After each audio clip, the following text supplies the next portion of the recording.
오늘 5명을 키웁시다라는 제목으로 하나님의 은혜를 나누겠습니다. 저는 이 설교를 준비하면서 이런 상상을 해보았습니다. 지금부터 30년 후입니다. 지금부터 30년 후에 이 강단에 목사가 없는 것입니다.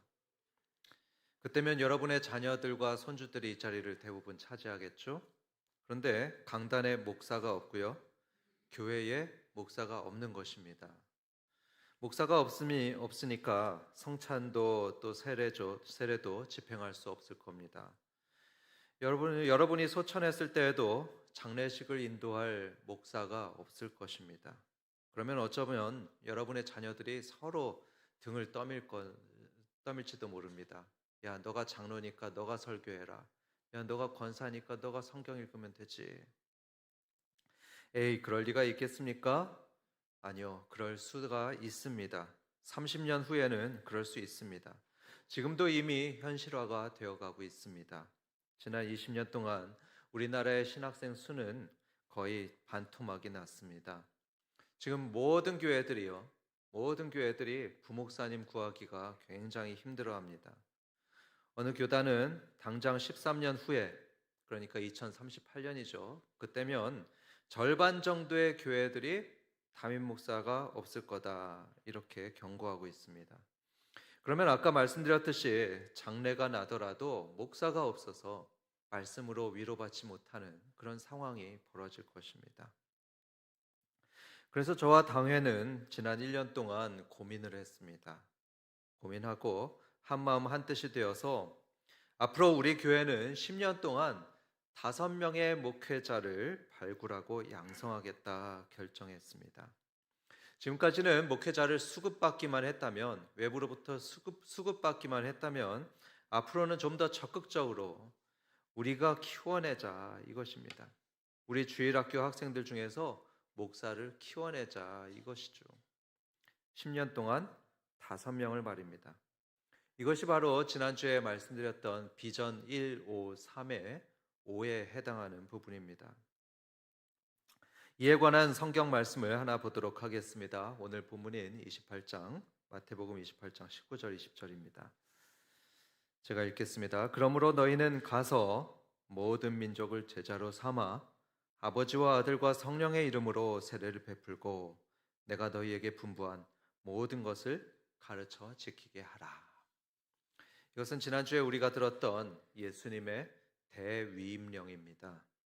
예수님께서 부활 승천하셨죠? 부활 승천하시면서 마지막으로 하신 말씀, 마지막으로 주신 명령이 바로 이것입니다. 그러니까 이 말씀은 굉장히 중요한 명령입니다. 그런데 여러분, 이 명령은 지금 2구절로 이루어져 있는데요. 여기서 가장 핵심이 되는 내용이 뭔지 아십니까?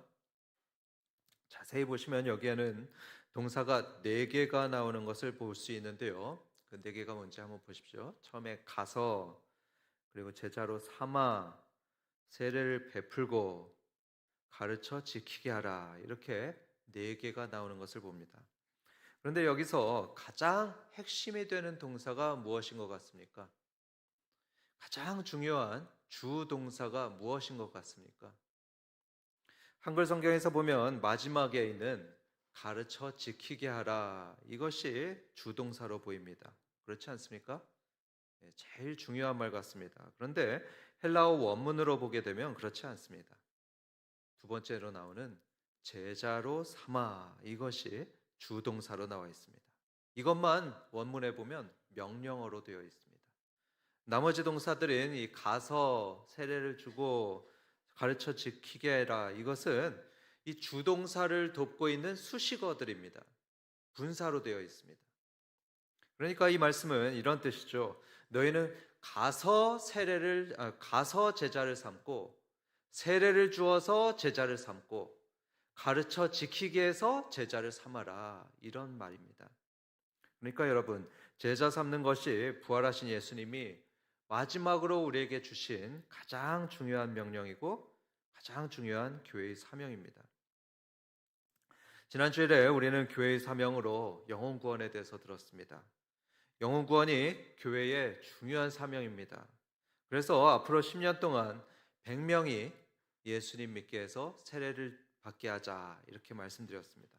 그런데 여러분 오늘 말씀을 보게 되면 영혼구원에서 세례 주는 그것만으로 교회가 그 사명을 다하는 게 아닙니다. 세례 주는 것이 교회의 사명을 다하는 게 아닙니다.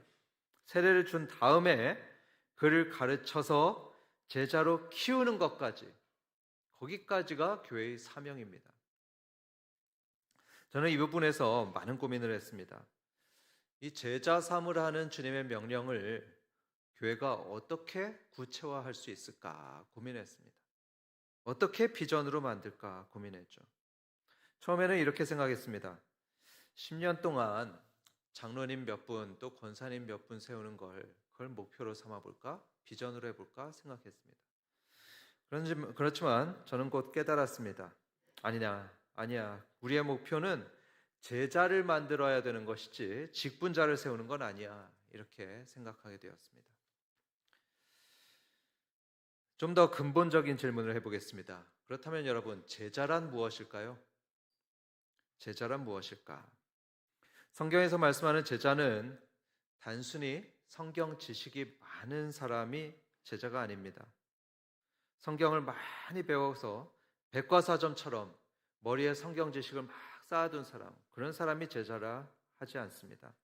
성경에서의 제자는 배운 말씀을 가르쳐주는 사람입니다. 다른 사람을 가르쳐서 그 사람도 제자로 키워내는 사람이 바로 제자입니다. 예수님의 12제자가 그랬었고요. 바울의 제자였던 디모데도 마찬가지였습니다. 디모데는 스승이었던 바울에게서 말씀을 배웠습니다. 그리고 그 배운 말씀으로 다른 사람들을 가르쳐서 그 사람들도 예수님의 제자로 키워냈습니다. 그래서 그 디모데가 제자였던 것이죠. 마치 횃불과 같습니다. 하나의 횃불이 다른 횃불에 불을 붙이고 그 붙은 횃불이 또 다른 횃불에 불을 붙이면서 이 빛을 퍼뜨리게 되는 것이죠. 제자도 마찬가지입니다. 말씀을 받아서 그 말씀을 또 다른 사람에게 전하는 것, 바로 그것이 제자 삼는 것이고요. 그런 일을 하는 사람이 바로 제자입니다. 이런 점에서 저는 많은 고민을 한 끝에 우리가 목표로 삼아야 될 가장 분명하고도 가장 구체적인 비전으로서 목회자 양성을 생각했습니다. 제자 삼는 일에 평생을 헌신할 목회자를 길러내는 것, 그것이 바로 제자 양성의 가장 분명하고도 구체적인 방법이라는 그런 결론에 이르렀습니다. 그리고 당회에서도 앞으로 10년 동안 5명의 목회자를 양성할 것을 교회의 비전으로 결정했습니다.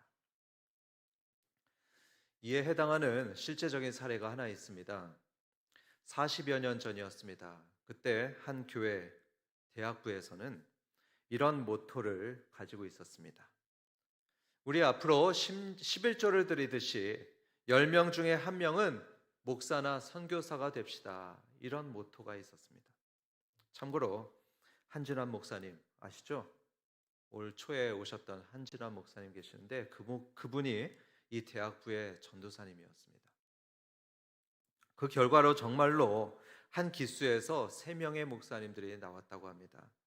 그리고 오늘날 우리 교단을 이끄는 여러 귀한 목사님들이 이 교회, 이 대학부에서 나왔습니다.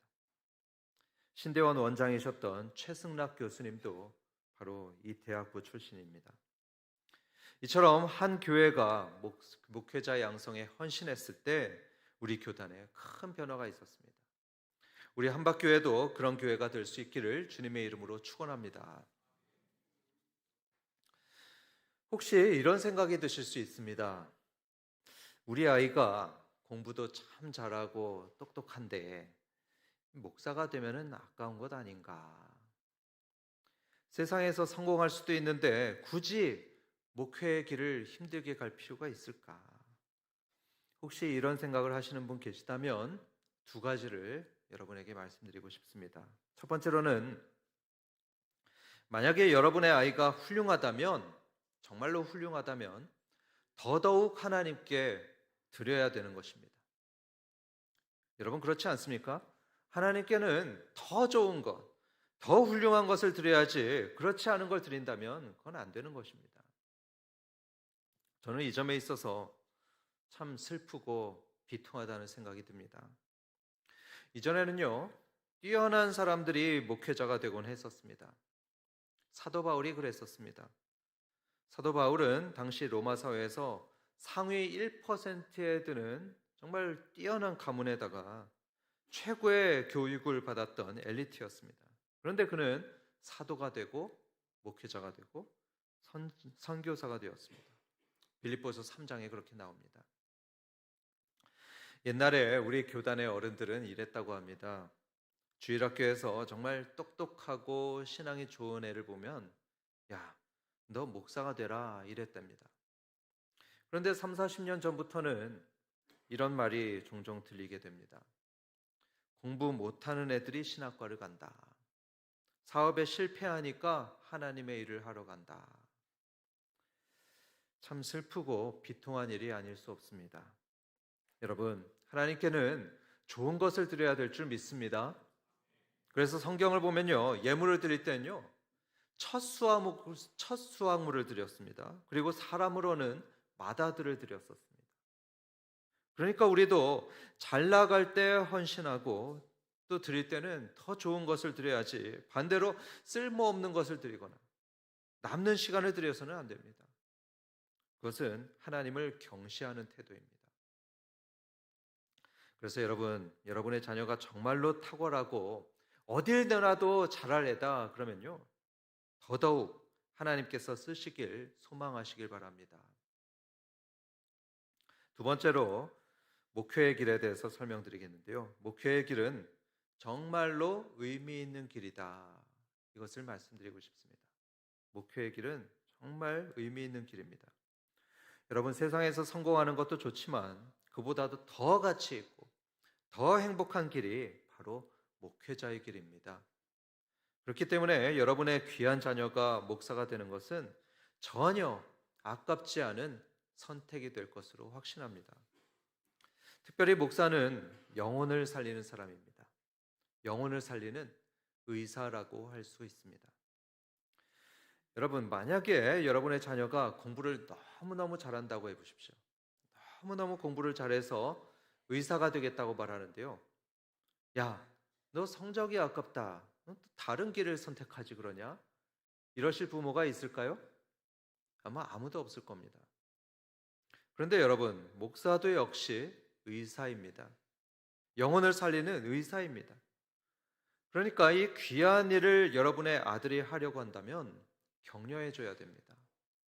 말릴 것이 아니라 격려해 줘야 됩니다. 제 에피소드 하나를 나누도록 하겠습니다. 20여 년 전이었습니다. 20여 년 전에 저는 한 고등학생 제자로부터 이런 전화를 받았습니다. 전도사님, 저 지금 한강에 있는데요. 마지막으로 전도사님이 생각났어요. 저는 섬뜩했습니다. 그리고 이렇게 말했습니다.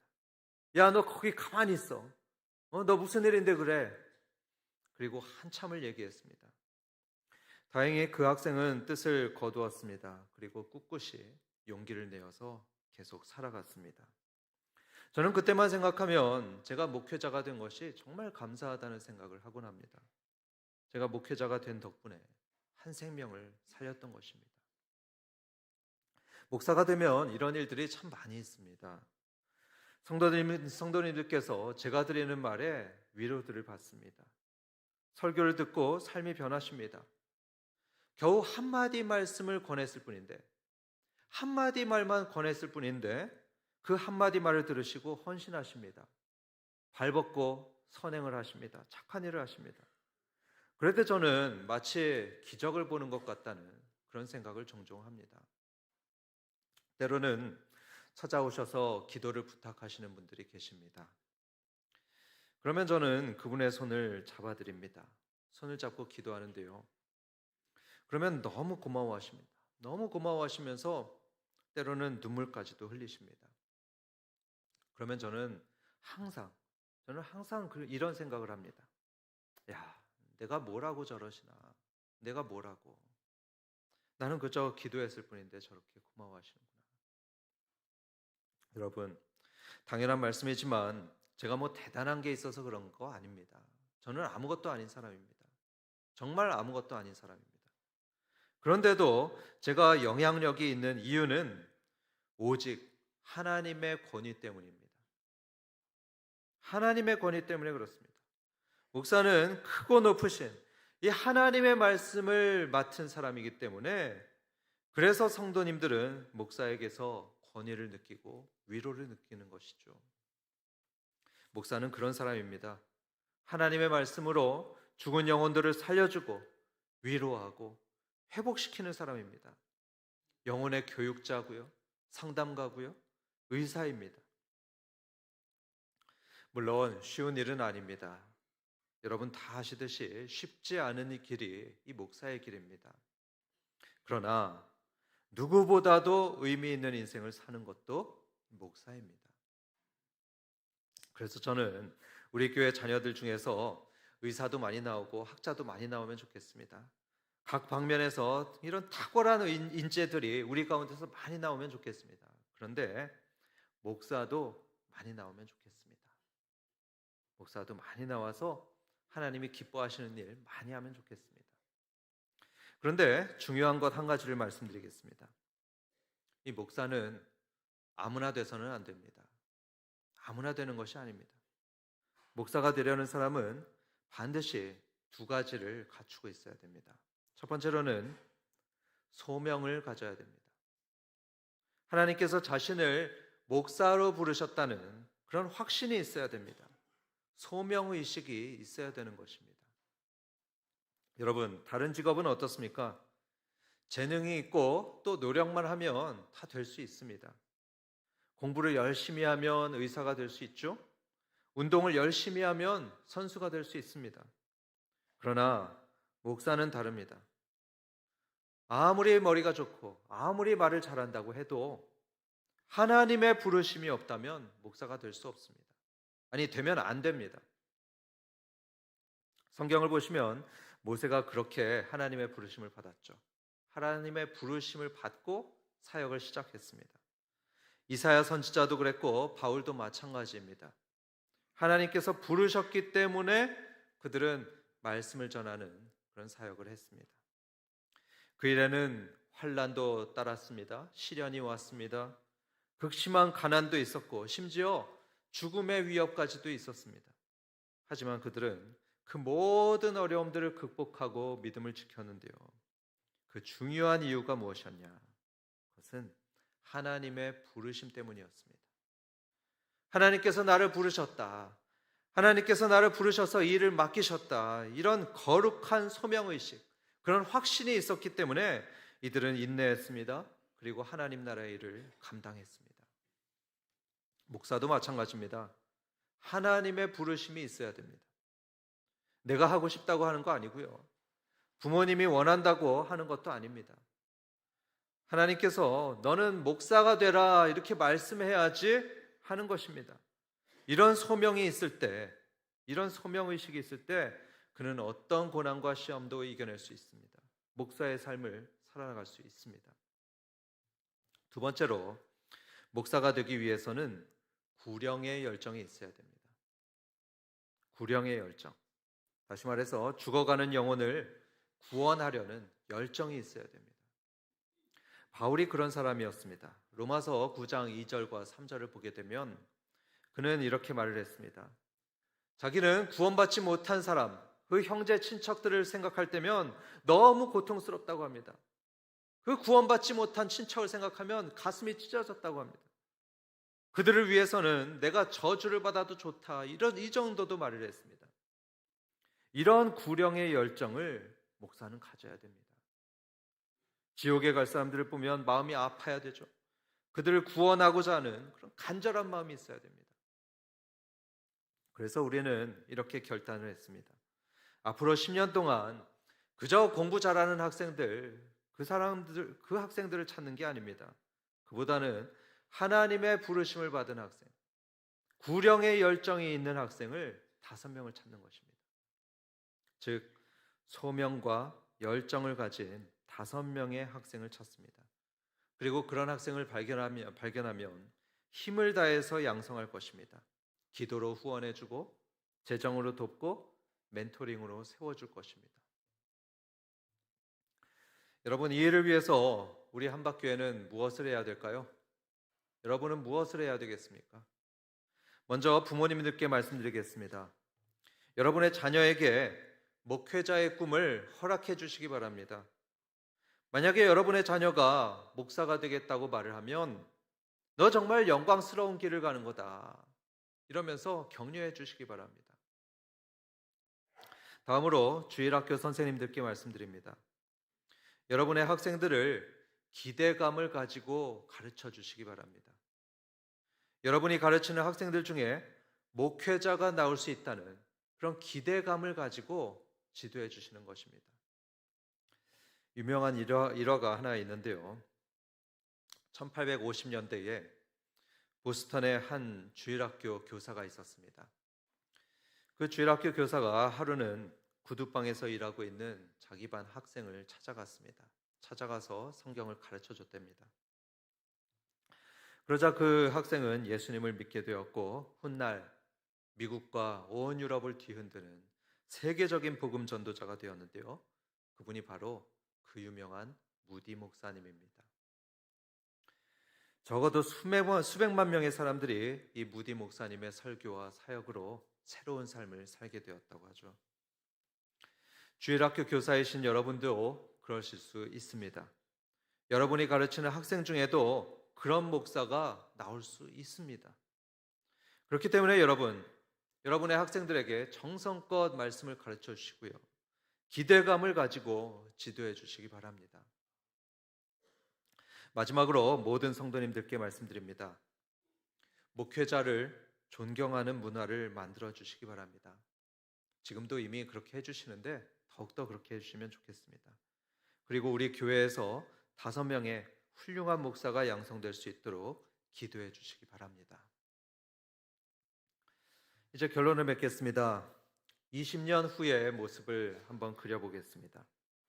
20년 후니까 2045년 어느 주일입니다. 이 강단에 젊은 목사 한 명이 서 있는 것입니다. 그는 한박교회 출신입니다. 그가 이렇게 말을 합니다. 저는 중학생 때 이 교회에서 예수님을 만났습니다. 고등학생 때에 한 권사님이 저에게 말씀하셨습니다. 너는 목사가 되면 좋겠구나. 그리고 대학생 때 한 집사님께서 저를 위해 매일마다 기도해 주셨습니다. 신학생 때는 이 교회가 저를 후원해 주었습니다. 저를 여기까지 오게 한 것은 이러한 한박교회 성도님들의 기도와 격려 때문이었습니다. 여러분, 이런 말이 있게 된다면 얼마나 감격스럽겠습니까? 그런데 여러분, 이 일은 저절로 일어나는 것이 아닙니다. 함께 기도해야 합니다. 학생들을 격려해주고 후원해야 합니다. 그리고 하나님의 부르심에 순종해서 이렇게 기도하는 청년이 있어야 됩니다. 하나님, 제가 목사가 되겠습니다. 제가 좋은 목사가 돼서 이 시대를 밝히는 등불이 되겠습니다. 여러분, 이런 청년 5명입니다. 이 어두운 시대를 밝힐 등불 같은 목사 5명을 우리 교회가 반드시 키워낼 수 있기를 주님의 이름으로 축원합니다.